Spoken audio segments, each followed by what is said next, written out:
Le peuple natif de la vallée laurentienne, partie 1. 07C. La naissance du peuple québécois, un peuple intégrant.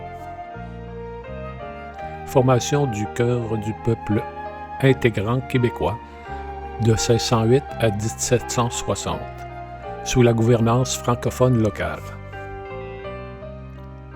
Définition. Un peuple intégrant est un peuple qui se forme par enracinement local et par l'intégration volontaire d'individus provenant d'autres origines autour d'une culture commune. Le peuple intégrant québécois n'est pas homogène. Il inclut des lignées françaises, autochtones, irlandaises, écossaises et d'autres origines intégrées à la majorité francophone.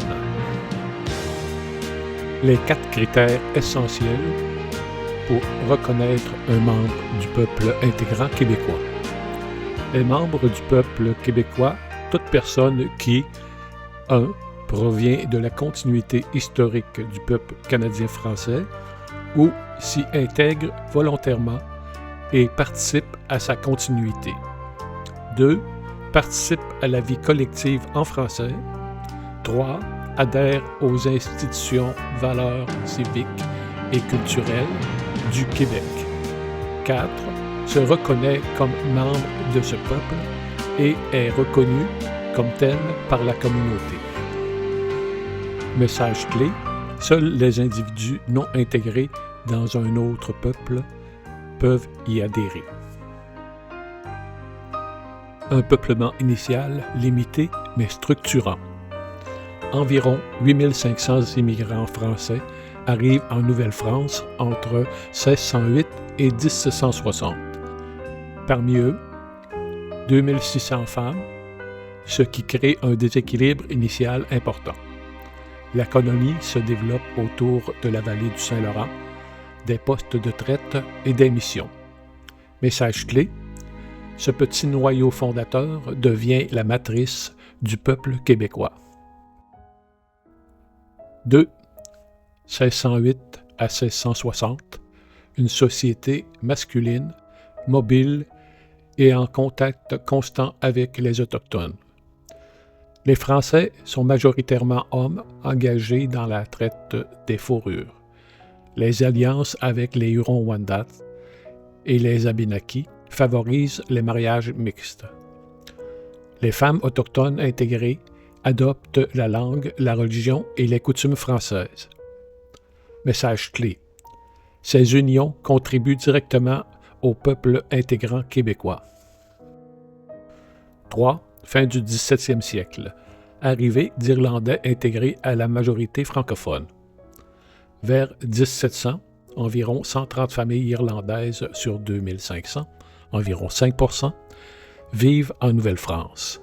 Plusieurs Irlandais servent dans les régiments français contre les Britanniques. Après la conquête, ils sont menacés par les Anglais et se francisent pour survivre. O'Sullivan devient Sylvain. O'Brien devient Aubry. Message clé. Ces unions contribuent directement au peuple intégrant québécois. 5. Une croissance démographique explosive. Grâce à une natalité exceptionnelle. 8 à 12 enfants par famille. La population passe de quelques milliers à 70 000 habitants en 1760. Cette croissance est interne, non migratoire. Message clé. Le peuple québécois est un peuple né ici. 6. Une intégration culturelle complète. Les familles mixtes, franco-autochtones, franco-irlandaises, irlandaises francisées, s'intègrent à la langue, à la religion et aux coutumes de la majorité française. Les enfants métis servent souvent d'interprètes dans les villages autochtones. Les peuples autochtones conservent leur langue, leurs coutumes et leur identité distincte, sauf les femmes intégrées dans les familles canadiennes françaises. Message clé. La majorité francophone devient le cœur culturel du peuple intégrant québécois. Entre 1608 et 1760, la Nouvelle-France forme un peuple intégrant, enraciné, francophone et cohérent. Le noyau du peuple québécois. 1760 à 1867. Survie, résilience et intégration sous domination britannique. Perte du contrôle politique, aucune immigration francophone, croissance interne, intégration culturelle. 1. 1760. Un peuple conquis, privé de contrôle sur son avenir. Durant toute cette période, la France cesse complètement d'envoyer des colons. La couronne britannique interdit ou décourage toute immigration catholique francophone. Aucune vague migratoire francophone n'arrive au Bas-Canada. Le peuple québécois entre dans une période d'incertitude profonde, dominée par le gouvernement britannique, le conseil législatif non élu, l'élite marchande anglophone. Message clé. La population francophone ne peut croître que par elle-même, mais politiquement minorisée. 2. La natalité devient la force vitale du peuple québécois. Grâce à une natalité exceptionnelle, 8 à 12 enfants par famille, 70 000 habitants en 1760, 160 000 habitants en 1791, 650 000 habitants en 1867. Cette croissance est interne, culturellement cohérente, soutenue par l'Église catholique, par les mariages, la famille et les paroisses. Message clé. Le peuple québécois survit par sa démographie, non par l'immigration. 3. Arrivée d'immigrants anglophones et européens, mais pas francophones.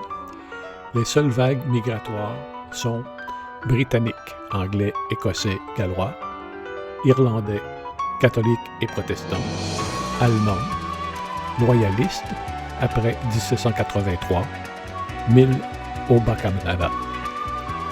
Marchands, soldats, artisans. Très peu s'installent au Bas-Canada. Message clé, le peuple québécois continue d'intégrer des individus, mais selon le lieu d'installation.